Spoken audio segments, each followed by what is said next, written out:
Eu era continuamente convidada para simpósio sobre modernismo, congresso sobre modernista. Eu fiquei farta. Falei, preciso sair desta.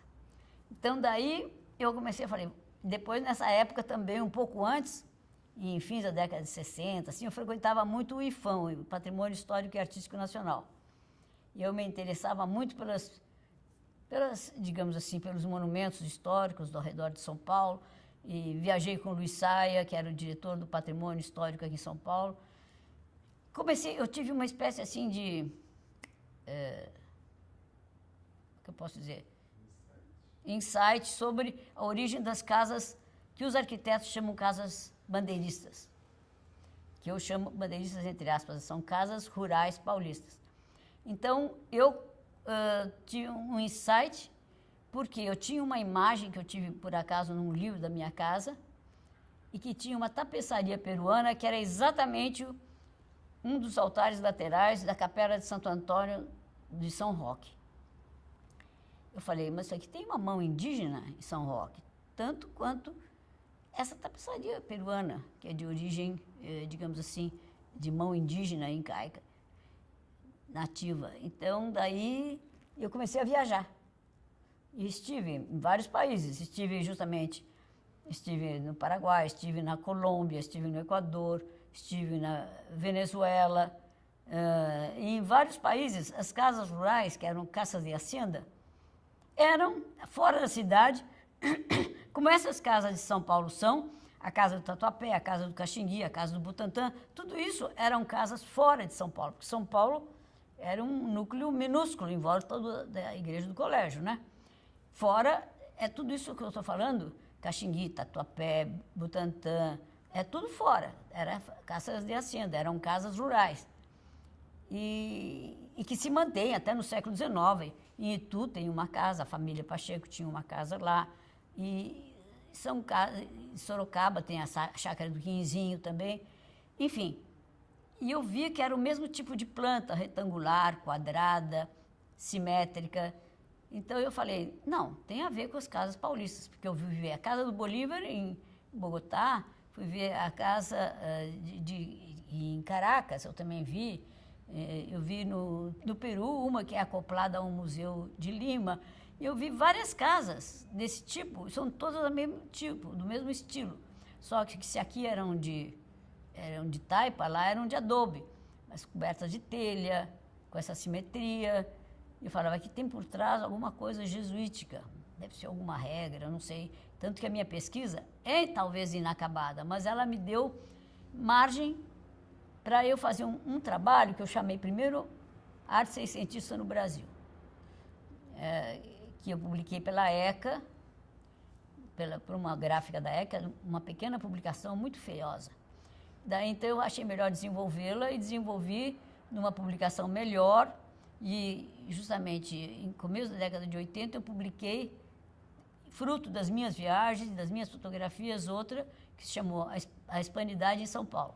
E eu descubro, até nessas minhas viagens por toda a América Latina, eu descubro também que a Nossa Senhora de Luján, a padroeira da Argentina, é uma imagem paulista, que foi levada, porque eu queria dizer justamente que aquela tese do Luiz Saia, de que São Paulo era uma cidade isolada, era um núcleo isolado, não tinha ligação com lugar nenhum, tinha ligação com o Paraguai, tinha ligação com a Colômbia, tinha ligação, porque tanto assim que tinha um padre jesuíta aqui digamos assim, de Cananéia, que foi a pé de Cananéia até Quito, onde ele morre dentro da igreja do colégio de Quito.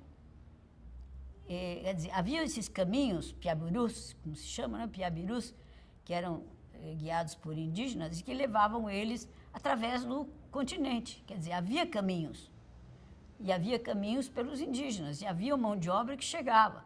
Entende? Então, havia um intercâmbio, isso que eu quero dizer, havia um intercâmbio. E eu acho que a igreja, que a companhia, era, de uma certa forma, muito importante nesse elo de ligação. Mas isso se dá, sobretudo, no século XVII. Porque São Paulo, como você sabe, era um lugar que tinha índios, tinha portugueses, tinha espanhóis, as grandes famílias de São Paulo, Ortiz, Camargo, Pisa, Lara, Camargo, sobretudo, né? El Tigre, eram todos de origem espanhola. A famosa briga dos Pires e os Camargos, portugueses contra os espanhóis de São Paulo, é uma briga de família que vai demorar 40 anos para ser deslindado, se dá em São Paulo, no século XVII. E é uma saga, assim, a vida de São Paulo no século XVII.